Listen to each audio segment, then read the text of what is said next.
व्यवहार, स्वभाव और संस्कार यदि सरलता की मिठास से घुला मिला हुआ है, तो आप वेद पढ़े हैं कि नहीं पढ़े हैं वो कोई ज्यादा मायने नहीं रखता है। रामायण और गीता की बातों को आप ज्यादा जानते हैं कि नहीं जानते, ये कोई मायने नहीं रखता है। क्योंकि सत्संगी होने के लिए रामायण का पढ़ा पाठक होना आवश्यक नहीं है, सत्संगी होने के लिए अपने मन और चित्त का पाठक होना परम आवश्यक है। रामायण के कितने पन्नों को हम दिन प्रतिदिन, बीजक के कितने पन्नों को हम सुबह और शाम पाठ करके पढ़ते हैं। सत्संगी होने में ये मददगार नहीं होगा, बल्कि सत्संगी होने में ये मददगार होगा कि सुबह और शाम बैठ करके अपने मन और चित्त के कितने पन्ने को पलटते हैं और कितने पन्ने को आप पढ़ पाते हैं। ये सत्संगी होने के लिए ज्यादा आवश्यक है। ये अपने हृदय के पन्ने को आप पढ़ पाइए, अपने चित्त के पन्ने को आप पढ़ पाइए, अपने मन के पन्नों को पढ़िए और उस मन के पन्नों में पढ़ते पढ़ते यह तलाश कीजिए कि इसमें कितने चीज रखने योग्य है और कितने चीज छोड़ने योग्य है। किन किन आदतों को रखा जा सकता है, किन किन आदतों को छोड़ा जा सकता है, किन किन विचारों को रखा जा सकता है, किन किन विचारों को छोड़ा जा सकता है। और जो रखने लायक मन के ग्रंथ को पढ़ने के बाद, चित्त के ग्रंथ को पढ़ने के बाद जो विचार, जो व्यवहार, जो कार्य, जो संस्कार रखने के लायक हो उसे सहज करके रख लेना, और जो छोड़ने लायक हो बिना निर्मोहता के उसको छोड़ देना, उसी को सत्संगी कहा जाता है, उसी को धार्मिक कहा जाता है। सच्चे अर्थ में रामायण गीता वेद को पढ़ने वाला ज्ञानी नहीं है, सच्चे अर्थ में अपने मन और चित्त को विशुद्धता पूर्वक पढ़ना ये ज्ञानी का लक्षण है। चित्त को पढ़िए, अपने मन को पढ़िए। तो भगवान शिव ने कहा कि पहली बार तो आज तक पूछे नहीं, आज पहली बार पूछे हो। ये जिज्ञासु की पहली भूमिका में आ गई। और याद रखना कि सिद्धि की सबसे पहली सीढ़ी जिज्ञासा है। जानने की इच्छा को जिज्ञासा कहते हैं। क्योंकि दर्शन कहता है कि श्रोतव्य श्रुति वाक्येभ्य मंतव्य उपपत्तभि मत्वा तो सततं ध्येयं एते दर्शन हेतवः। किसी दर्शन में सिद्धि प्राप्त करने के लिए सबसे पहला काम यह करना चाहिए कि श्रोतव्य, किसी गुरुजन के शरण में बैठकर, संत के शरण में बैठकर धर्म, भक्ति, ज्ञान के संबंध में सुनने की जिज्ञासा हमारे अंदर हो। ये साधना में, भक्ति में सिद्धि का पहला लक्षण है। श्रोतव्य, श्रोतव्य मतलब सुनिए। संत के, अनुभवी महापुरुष के शरण में बैठ करके ज्ञान, ध्यान, साधना, सत्संग के संबंध में, भक्ति, वैराग्य के संबंध में कुछ सुनिए। श्रोतव्य श्रुति वाक्येभ्य, श्रुति के सदग्रंथों के वाणी को गुरुजनों के मुख से, गुरुजनों के आदर्श से सुनना शुरू कीजिए। सुनने के बाद क्या कीजिए? श्रोतव्य श्रुति वाक्येभ्य मंतव्य, सुने हुए बातों पर मनन कीजिए।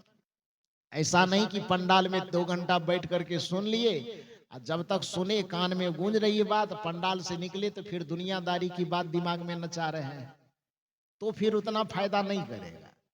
जो बात आप यहां से सुन करके जा रहे हैं, पंडाल से निकलने के बाद भी वो आपके माइंड में रिपीट होना चाहिए, घूमना चाहिए कि क्या कहा गया।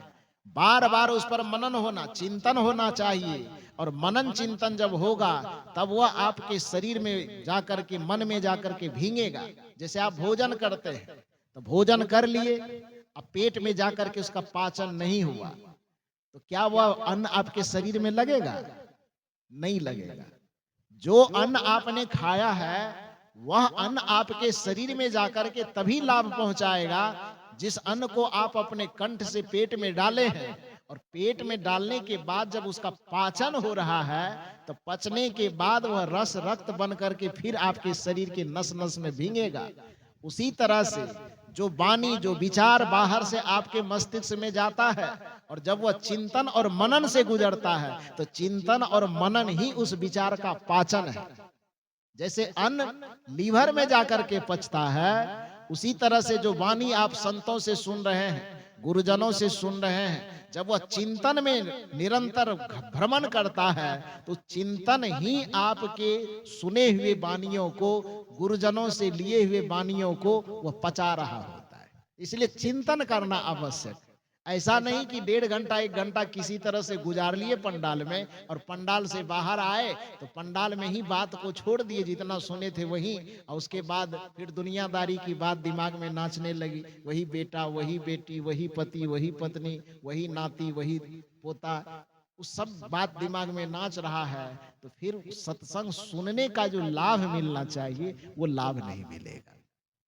इसलिए कहा गया श्रोतव्य श्रुति वाक्येभ्य, गुरुजनों की वाणी को सुनना ये पहला लक्षण। मंतव्य मनन करना उसका दूसरा पैराग्राफ है। उपपत्तभी मनन करने के बाद उसका विश्लेषण करना, छानबीन करना, उचित और अनुचित का निराकरण करना, निर्णय करना, यह सिद्धि का तीसरा लक्षण है। श्रोतव्य श्रुति वाक्येभ्य पहला लक्षण, मंतव्य मनन और चिंतन करना दूसरा लक्षण, उपपत्तभी व्याख्या करना, विश्लेषण करना, गलत और सही को समझ करके जो गलत हो छोड़ देना और जो सही है उसको मान लेना, ये तीसरा लक्षण।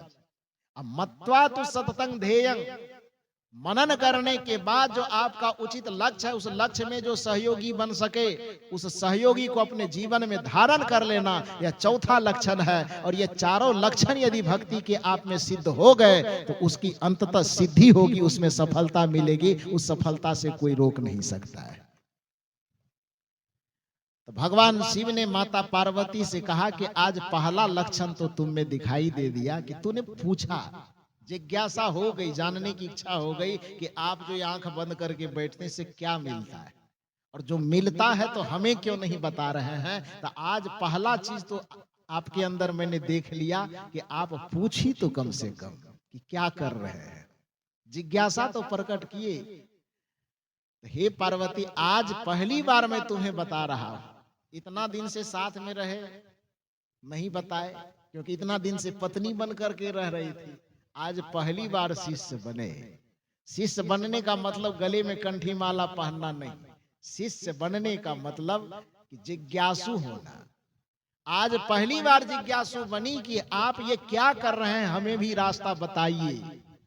भगवान शिव ने कहा कि अब रास्ता पूछ ही ली तो जान लो, दो चीज है, एक बाहर और एक भीतर।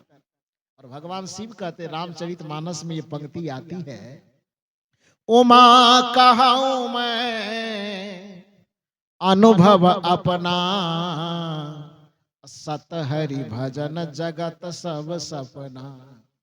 हे उमा, हे पार्वती, आज जब तुम पहली बार पूछी हो तो ये पहली बार ही मैं तुम्हें बता रहा हूं, और शायद तुम्हारे माध्यम से जगत को बता रहा हूं कि उमा कहूं मैं अनुभव अपना। एक बात ध्यान दीजिए, सदगुरु कबीर साहब की जो साधना पद्धति है वो अनुभव की साधना पद्धति है। और कुछ लोग कहते हैं कि कबीर साहब की जो साधना पद्धति अथवा विचारधारा है वह सनातन संस्कृति की सभी देव देवी देवता भगवान भगवती सबसे अलग हट करके दुनिया के समस्त विचारकों के विचार अनुमान पर आधारित है, लेकिन कबीर साहब का जो विचार है वह अनुभव पर आधारित है। दुनिया के समस्त विचारकों का विचार शास्त्र और पोथी पुराण पर आधारित है, सदगुरु कबीर साहब का चिंतन और दर्शन आत्मा के अनुभव पर आधारित है। इसीलिए सदगुरु कबीर साहब से जब पूछा गया कि आप बताइए कि आप भी एक संत हैं और आपके जैसे दुनिया में और बहुत सारे संत हैं, लेकिन उन संतों से आपके विचारों में थोड़ा बहुत फर्क दिखाई देता है। उधर के जितने लोग हैं उसमें कुछ ना कुछ थोड़ी बहुत समानता दिख भी जाती है, लेकिन आपके विचार में और उन लोगों के विचार में थोड़ा अंतर दिखाई देता है। ये अंतर का कारण क्या है? कबीर साहब ने कहा कि अंतर का कारण है। का क्या कारण? सदगुरु कबीर ने कहा कि तेरा मेरा मनवा कैसे एक होई रे। जिनके बारे में आप पूछ रहे हो और मुझसे उनकी तुलना कर रहे हो, भला बताओ कि उनका और हमारा मन, उनका और मेरा चिंतन, उनका और मेरा दर्शन भला एक कैसे हो सकता? कहा क्यों नहीं होगा? तेरा मेरा मनवा कैसे एक होई रे। का वजह तो बता दीजिए। सदगुरु कबीर साहब कहते हैं, तू कहता कागज की लेखी। जब भी कोई समस्या आती है, जब भी धर्म की बात आती है, भक्ति की बात आती है, हमेशा वेद शास्त्र पुराण की लिखी हुई बातों की तरफ आदमी को पहुंचाया जाता है, रेफरेंस वहीं से दिया जाता है। भगवान होता है, भगवान ये होता है, भगवान ऐसे होता है, और वो पूछा जाए कि कैसे पता चला, तो वेद में देखिए ना, वहीं लिखा हुआ है। कबीर साहब कहते नहीं नहीं, मैं वहां नहीं दिखाऊंगा, मैं जिस बात को कहूंगा उसका प्रमाण देने के लिए मैं वेदों के पास, शास्त्रों के पास आदमी को नहीं भेजूंगा। मेरा प्रमाण जो होगा वो अनुभव का प्रमाण होगा, मेरा प्रमाण जो होगा वह प्रत्यक्ष प्रमाण होगा, मेरा प्रमाण जो होगा वह अपरोक्ष प्रमाण होगा, तत्काल वर्तमान में झलकने वाला, अनुभव होने वाला वो प्रमाण होगा। दूसरे का प्रमाण अनुमान पर आधारित होगा और मेरा प्रमाण अनुभव पर आधारित होगा। यही एक अंतर है।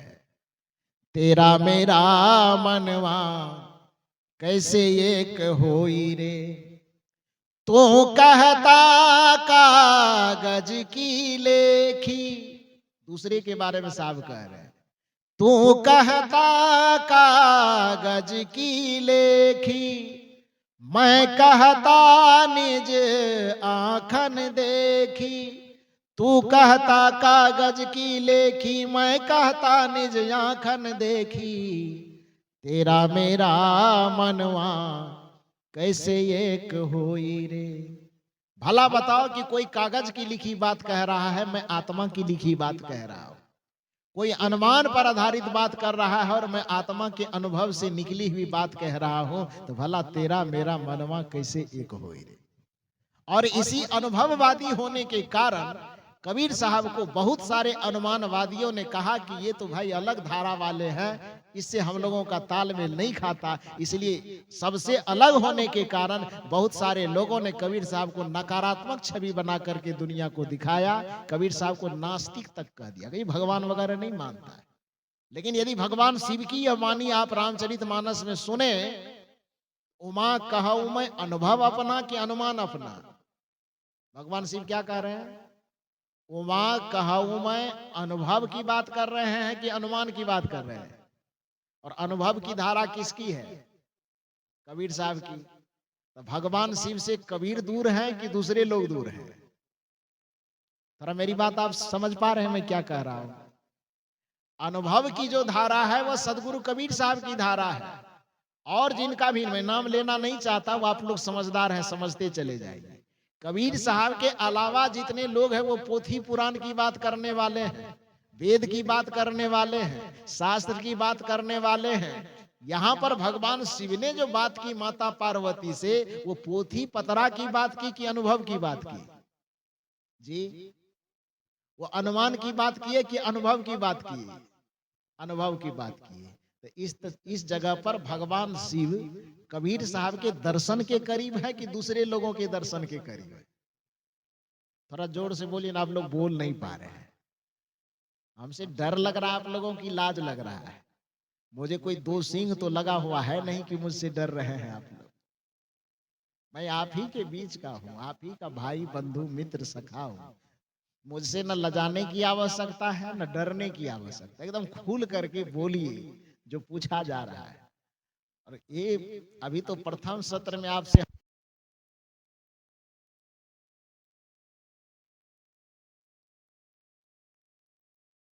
बोलिए सदगुरुदेव की। तो मैं निवेदन कर रहा था कि आप प्रथम सत्र में चूंकि हमसे आपकी मुलाकात हो रही है, शायद इसीलिए 10-15 मिनट 1 घंटे के दरमियान आपको हम नहीं समझ पा रहे हैं या आप हमको नहीं समझ पा रहे हैं। लेकिन कल तक में हम आपको ऐसे मुंह लटका करके बैठने नहीं देंगे। इस तरह से बैठे तो ऐसा लग रहा है कि आप लोगों के मुंह में बिरनी काट लिया है। बिरनी समझते हैं? नहीं समझते? मधुमक्खी समझते हैं? हाँ, तो जो मधुमक्खी लगता काट लिया। सब मुंह लटका लटका करके बैठे। क्यों बैठे? मधुमक्खी का तो छाता कहीं दिख नहीं रहा है कि इस लगता है सब लोगों को एक साथ काट लिया हो। सत्संग में बैठना है तो एकदम खिलखिला करके बैठना है। अरे सूर्य के सामने में कमल हो और कमल मुरझाया रहे, या तो फिर कमल में दोष होगा या नहीं तो सूरज में दोष होगा। सूरज की जो रोशनी होगी वह दिखती होगी सूरज के तरह, लेकिन यदि वह वेपर लाइट होगा तो वेपर लाइट सूरज की तरह दिखेगा तो जरूर, लेकिन वो कमल पर प्रभाव नहीं डाल पाएगा। लेकिन जब ओरिजिनल सूरज ओरिजिनल कमल आमने सामने हो तो सूरज के सामने में भी कमल मुरझाया रहे तो फिर वो या तो उस फूल को धिक्कार है या सूरज को धिक्कार है। उसी तरह से जब संत आवे, जब गुरु आवे और संत और गुरु के सामने में कोई हृदयवान श्रद्धावान भक्त बैठा हो फिर भी चेहरा मुस्कुराया हो तो या तो संत में दोष होगा या भक्त में दोष होगा। ऐसा दोषी नहीं बनना है हम लोगों को, नहीं न बनना है। जैसे सूर्य के सामने में फूल का खिला होना परम आवश्यक है, वैसे संत के सामने, गुरु के सामने जब शिष्य, जब भक्त बैठे तो उसके हृदय का खिला होना, मन का खिला होना, और हृदय और मन के खिले होने के साथ साथ उसके चेहरे का खिला होना परम आवश्यक है। वो दूसरे सत्र में आप लोगों का तो हम खिलवा ही देंगे। इसलिए लजाना भी नहीं है और डरना भी नहीं। लाज क्यों, अपने से क्यों लाज लगना। डरने की बात कोई, मैं तो दानव हूं नहीं, कहीं असुर लोग से आया नहीं हूं, पाताल को फोड़ करके कि बैठा हूं, बड़े बड़े दांत हैं, बड़े बड़े, मेरा तो जटा भी नहीं है। तो फिर डरने की क्या बात है। एकदम पूरा सत्संग सुनने की शर्त ही यही है। उदास चेहरे से सत्संग को न सुना जा सकता है, न सत्संग की बातों को पचाया जा सकता। रामचरितमानस और गीता सत्संग सुनने का दो विधा बताता। रामचरितमानस कहता है कि सुनी समझही जन मुदित मन, मज्जही अति अनुराग, लहही चार फल अछत तनु, साधु समाज प्रयाग। ये भी प्रयाग है, ये हम नहीं कह रहे, गोस्वामी तुलसीदास जी कह रहे हैं। एक प्रयाग तो वहां कुंभ स्नान सब कोई कर रहा है, एक प्रयाग जो चलता फिरता संतों का प्रयाग है, वहां पर तो गंगा जमुना और सरस्वती का संगम होता है, लेकिन यहाँ पर ज्ञान भक्ति और कर्म रूपी त्रिवेणी संत के मुख से प्रवाहित होती है। इस कुंभ में स्नान करना ही असली कुंभ में नहाना है। इस प्रयाग में नहाना ही सच्चे प्रयाग में नहाना है। गोस्वामी जी कहते हैं कि सुनी समझही जन मुदित मन, मज्जही अति अनुराग, लहही चार फल अछत तनु। तन रहते हुए चार फल मिलेंगे। क्या क्या मिलेगा? आम, कटहर, लीची, टमाटर। तब चार फल क्या मिलेगा? चार फल अर्थ, धर्म, काम, मोक्ष। ऐसा नहीं कि मरने के बाद मिलेगा। अछत मन तुरंत, लहही चार फल अछत तनु। तन के रहते रहते, इस जीवन के रहते रहते चार फलों की प्राप्ति, अर्थ, धर्म, काम और मोक्ष की जो प्राप्ति होगी वह किस प्रयाग में डुबकी लगाने से होगा? साधु समाज प्रयाग। इस साधु समाज रूपी, संत समागम रूपी प्रयाग में जो भक्त अपनी मन और बुद्धि के साथ डुबकी लगाएगा वह तन रहते रहते ही अर्थ, धर्म, काम, मोक्ष चारों फलों की प्राप्ति सिद्धि कर लेगा, सिद्ध हो जाएगा। लेकिन शर्त क्या है? साधु के समाज में बैठना है तो कैसे बैठना है? तो सुनी समझही जन मुदित। मुदित का मन क्या होता है?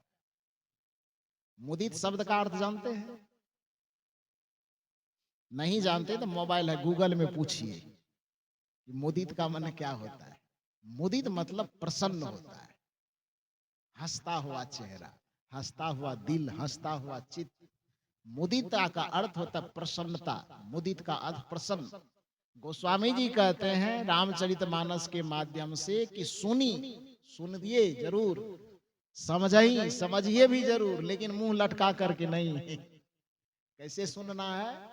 सुनी समझही जन मुदित मन, मतलब प्रसन्न मन से, खिले हुए मन से जो सत्संग की बात सुनेगा, जो गुरु के पास बैठेगा, गुरु से निकले हुए ज्ञान का प्रवाह, भक्ति का प्रवाह, संस्कार का प्रवाह उसी भक्त पर असर डालेगा जो खिला हुआ होगा। तो सुनी समझही जन मुदित मन, मज्जही अति अनुराग। अपने चित्त का मंजन बिल्कुल अनुराग पूर्वक, श्रद्धा विश्वास पूर्वक जो करेगा, चारों फलों की सिद्धि इसी सत्संग रूपी प्रयाग से व्यक्ति को होता है। इसी बात को भगवान श्री कृष्ण ने गीता में अपनी भाषा में कहा कि मनः प्रसादः सौम्यत्तम मौनात् विनिग्रह भाव संशुद्धि तपो मानस मुच्यते। जो व्यक्ति मानसिक तप करना चाहता है, मन से तपस्या करना चाहता है, उस व्यक्ति को जब सत्संग में बैठना हो, जब गुरुजनों के पास बैठना हो, तो मुंह लटका के नहीं बैठना है। कैसे बैठना है? मनः प्रसादः। प्रसाद माने क्या होता है? प्रसाद का मतलब समझता है लोग कि सत्संग कर रहे हैं, अब यहाँ कुछ मिश्री वगैरह चढ़ा होगा, लड्डू रसगुल्ला पेड़ा जो भी होगा, तो सत्संग के अंत में बस वो मिल जाए, बस हो गया प्रसाद। ठीक है, भौतिक अर्थ में वह भी उसकी आवश्यकता है, लेकिन प्रसाद का दो शब्द है, प्रसाद और प्रासाद। प्रसंयुक्त आक स्वाक द प्रसाद। प्रसाद का मतलब घर होता है, अब प्रसंयुक्त स्वाक द प्रसाद। प्रसाद का मतलब क्या होता है? प्रसन्नता, खुशी। दो शब्द है संस्कृत में, प्रासाद। प्रासाद का मतलब घर, प्रसाद, प्रसाद का मतलब वो चीनी मिश्री बादाम नहीं प्रसाद का मतलब प्रसन्नता होता है। तो मनः प्रसादः सौम्यत्वम मौनात्म विनिग्रह। मन और इंद्रियों को विषय से यदि विनिग्रह का निग्रह करना चाहते हो, अपने तरफ समेटना चाहते हो, आपकी जो चेतना भोग में उलझी हुई है, आपकी चेतना विषय में उलझी हुई है, आपकी चेतना प्रपंच में उलझी हुई है, आपकी चेतना जो माया में उलझी हुई है, उस माया से अपनी चेतना को विनिग्रह करना चाहते हो। निग्रह में वी उपसर्ग लगा हुआ, विशेष रूप से निग्रह करना चाहते हो, माया से अपने मन को समेटना चाहते हो, प्रपंच से अपने मन को छुड़ाना चाहते हो, आवागमन के चक्र से अपने चेतना को मुक्त करना चाहते हो, तो ध्यान रहे कि मनः प्रसादः सौम्यत्वम। अपने मन को प्रसन्नता से खिल जाने दो और मन को कोमल बन जाने दो, तो उसी प्रसन्न मन और कोमल मन के द्वारा अपने इंद्रियों को समेट करके विषय से छुड़ा करके आत्मा में रमा सकते हो। यही एक रास्ता है, दूसरा कोई रास्ता नहीं। तो सत्संग की बातों को सुनना, अध्यात्म की बातों को सुनना उदास चेहरे से शोभा नहीं देता। रामायण भी यही कहती है, मुदित मन से इसको सुनना है। और गीता भी यही कहती, मनः प्रसादः। मन के खिले हुए अवस्था में आप साधना की बातों को, भक्ति की बातों को सुन सकते हैं, समझ सकते हैं और जीवन में धारण कर सकते हैं। तो इसलिए जो पूछा जा रहा है यहाँ से, तो उसमें लजाना नहीं है, उसका जवाब थोड़ा बढ़िया से दीजिए। समझ गए बात को? तो मैंने आपसे पूछा कि सदगुरु कबीर साहब की जो विचार की धारा है, वह अनुमान पर आधारित है कि अनुभव पर आधारित है? थोड़ा जोर से बोलिए। अनुभव पर आधारित है। और इस अनुभव पर आधारित होने के कारण कबीर साहब से अलग जो अपना विचारधारा रखता है, कोई सगुनवाद का विचारधारा रखता है, कोई रामवाद का विचारधारा रखता है, कोई कृष्णवाद का विचारधारा रखता है, कोई मंदिरवाद का विचारधारा रखता है, कोई वेदवाद का विचारधारा रखता है, तो कबीर साहब की विचारधारा से अलग जो भी अपना विचारधारा रखता है, वो कहते हैं कि कबीर साहब तो भगवान को नहीं मानता है, शास्त्र को नहीं मानता है। अनुभववादी होने के कारण कबीर साहब को छांट करके सबसे अलग कर देता है। तो अब यहाँ पर रामायण के अंतर्गत, रामचरितमानस के अंतर्गत, जब भगवान शिव अपने धर्म पत्नी माता पार्वती को उपदेश कर रहे हैं, तो वो अनुभव का धारा बता रहे हैं कि अनुमान की धारा बता रहे हैं? अब यहाँ पर भगवान शिव कबीर साहब के साथ हुए कि उससे कट करके हुए? साथ हुए कि नहीं? उमा कहूं मैं अनुभव अपना, अनुमान नहीं, अनुभव। और अनुभव शब्द का अर्थ होता है अनु जोर भव बराबर अनुभव होता है। अनु का मतलब पीछे होता है, भव का मतलब प्रयोग होता है। जो ज्ञान प्रयोग करने के उपरांत प्राप्त हो, उसको अनुभव ज्ञान कहते हैं। यही अभी बात बता रहे थे, मिठाई के संबंध में सुनना एक अलग बात है, और मिठाई को खाने के बाद उससे जो अपने जीव के द्वारा ज्ञान उत्पन्न हुआ कि मिठाई खाए तो कैसा लगा? मीठा। वो मीठा लगना जो है, और उस मीठे लगने की जो अभिव्यक्ति है, वो कौन सा अनुमान ज्ञान होगा कि अनुभव ज्ञान होगा? अनुभव होगा। क्यों होगा? क्योंकि मिठाई को खाने का काम पहले हुआ, और खाने के बाद जिस रस की अनुभूति हुई, वो ज्ञान प्रकट हुआ पहले की बाद में? बाद में प्रकट हुआ। तो अनुभव, भव मतलब प्रयोग, अनु मतलब पीछे, प्रयोग के पीछे जो ज्ञान उत्पन्न हो उसको अनुभव ज्ञान कहा जाता है। भगवान शिव भी उसी धारा के व्यक्ति हैं जिस धारा पे कबीर साहब जा रहे हैं। कबीर साहब कहते हैं कि उमा कहूं मैं अनुभव अपना, और उस अनुभव ज्ञान के आधार पे मैं कह रहा हूं कि सत हरि भजन जगत सब सपना। आंख खोलने के बाद जो जगत का रूप दिखाई देता है, पंच विषय के आधार पर, पंच विषय का समूह, रूप रस गंध शब्द स्पर्श, ये पंच विषय का ही व्यापक रूप ही तो संसार है। इसके अलावा संसार क्या है? आंख से जो दिखाई दे रहा है वो रूप के अंतर्गत आ जाएगा, कान से जो सुनाई दे रहा है वह शब्द के अंतर्गत आ जाएगा, नाक से जो सूंघने में आ रहा है वह गंध के अंतर्गत आ जाएगा, त्वचा से स्पर्श करने में जो आ रहा है वह स्पर्श के विषय के अंतर्गत आ जाएगा। तो रूप रस गंध शब्द और स्पर्श, ये पंच विषयों का ही समूह ये पूरा संसार है। और ये पूरा विषय रूपी जो संसार है, भगवान शिव कहते हैं वो सपने के समान है। जगत यह सपना, ये पंच विषय सपना है, एक उसमें सत्य है। वह सत्य क्या है? जो भीतर में बैठा हुआ परमात्मा है, जो सबके घट में बैठा हुआ राम है, जो सबके घट में बैठा हुआ शिव है, जो सबके घट में बैठा हुआ वह ब्रह्म तत्व है, वह सबके घट में बैठा हुआ जो रमैया राम है, जिसको कबीर साहब कहते हैं कि कस्तूरी कुंडल बसे मृग ढूंढे बनमाही, ऐसे घट घट राम है दुनिया जानत नाही। ज्यों तिल माही तेल है, ज्यों चकमक में आग, तेरा साईं तुझ में जाग सके तो जाग। सब घट मेरो साइया सुनी सेज न कोई, अब बलिहारी व सेज की जाघट परगट। जिस घट में वह परमात्मा प्रकट हो जाता है, साहब कहते हैं कि उस घट की, उस सेज की मैं बलिहारी गाता हूं। तो घट के अंदर जो बैठा हुआ राम कहो, शिव कहो, ब्रह्म कहो, हरि कहो, परमात्मा कहो, ईश्वर कहो, भगवान शिव कहते हैं कि वह हरि व परमात्मा ही केवल एक सत्य है। बाकी दुनिया में जो कुछ भी दिखाई देता है सब असत्य है, माया है। इसलिए जो व्यक्ति अपने चेतना के प्रवाह को उस असत्य माया से छुड़ा करके अंतरंग कर लेता है और अंतर्मुखी हो करके अपने उस रमैया राम ब्रह्म से अपनी चेतना को जोड़ देता है, सच्चे अर्थ में वही सत्संग कर रहा होता है, उसी को सत्संगी कहा जाता है। क्योंकि सत्य का संग होगा कहां? जहां सत्य होगा वहीं जाकर के न सत्य का संग होगा। तो भगवान शिव के दर्शन में सत्य कहां है? बाहर की भीतर। बाहर जो है वो दिख रहा है, वो तो माया हो जाएगा। बाहर जो है वो सुनाई दे रहा है, इसलिए वो माया हो जाएगा। बाहर जो है उसको छुआ जा रहा है, इसलिए वो माया हो जाएगा। बाहर जो है वो गंध में आ रहा है, इसलिए वो माया हो जाएगा। इसी को गोस्वामी जी की भाषा में कहें तो गौ गौ चर जहां लगी मन जाई, सो सब माया जानहु भाई। गौ मतलब इंद्रिया, गौचर माने इंद्रियों का विषय।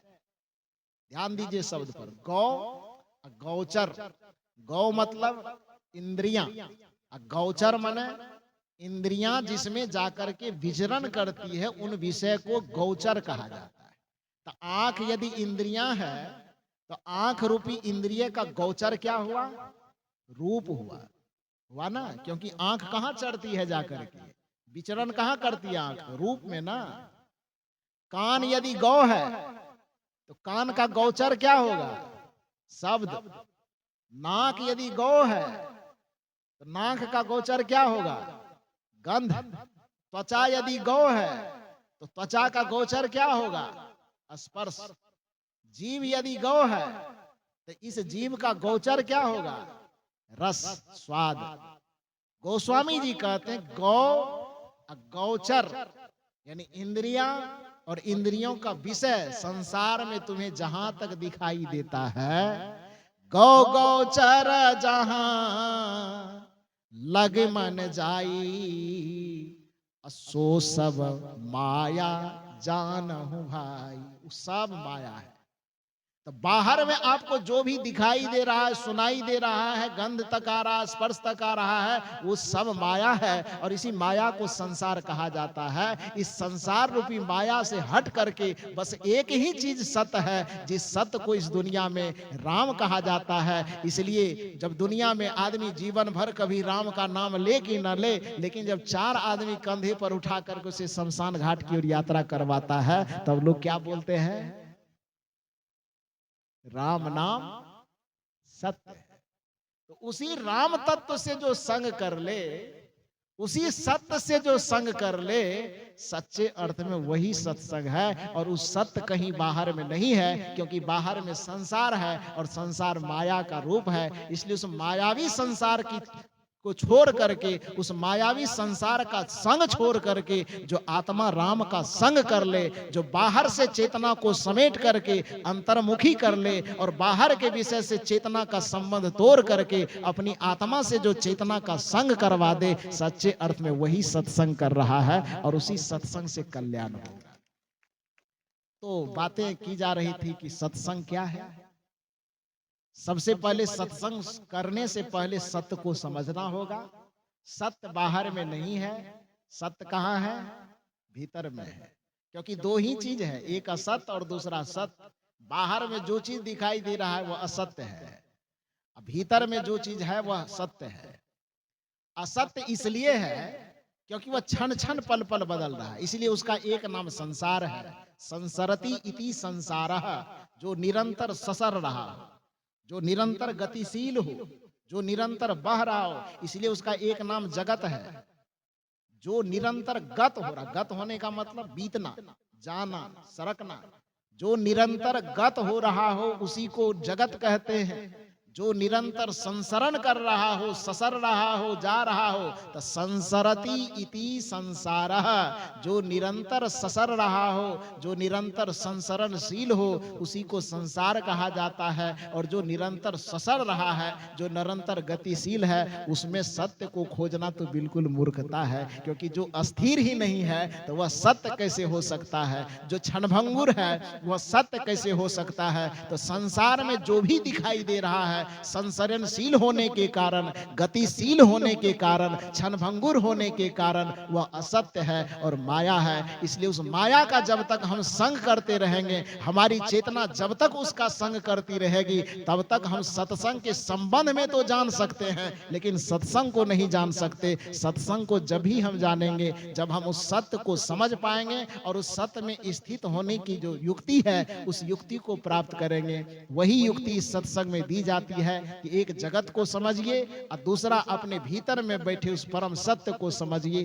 जगत से अपनी चेतना को छोड़कर, जगत से के प्रपंचों से अपनी चेतना को मोड़कर अपने हृदय में धंसने दीजिए और हृदय में धंसा करके अपनी चेतना को आत्मा का संग करवा दीजिए। यही सच्चे अर्थ में सत्संग है और इसी सत्संग से सबका कल्याण हो सकता है।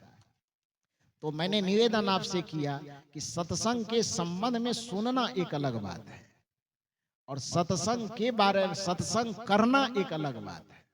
भजन के संबंध में सुनना एक बात है और भजन करना एक बात है। धर्म के संबंध में सुनना एक बात है और धर्म को जानना और जीना दूसरी बात है। जैसे पानी के संबंध में सुनना, ये सब कोई सुन सकता, हम भी सुना सकते हैं। अभी प्यास लगी हो तो पानी के संबंध में यहाँ व्याख्यान 1 घंटा देने से प्यास बुझ जाएगी? ये प्यास और बढ़ जाएगी, प्यास और बढ़ जाएगी। प्यास बुझेगी कब?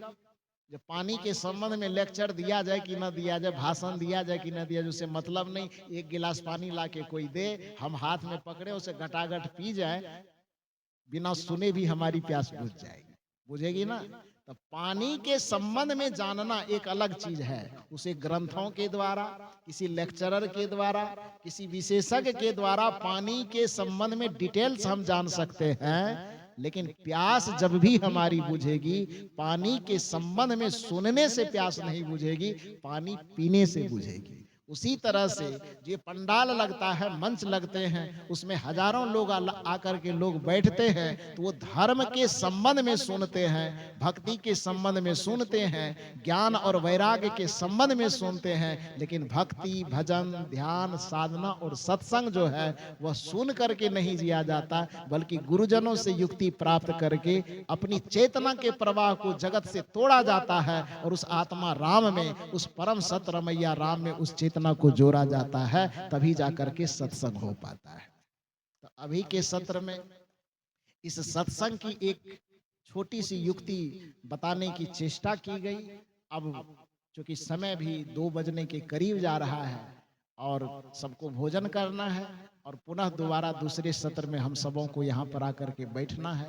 लेकिन ध्यान रहे कि मधुमक्खी के छाता को थोड़ा सा दूर करके बैठना है। अगले सत्र से एकदम हम लोग को खिलखिलाते हुए बैठना है। बस इतना ही निवेदन करके, इतनी गर्मी में भी आप सबों ने मेरे विचारों को इतना शांत चित्त और धैर्य पूर्वक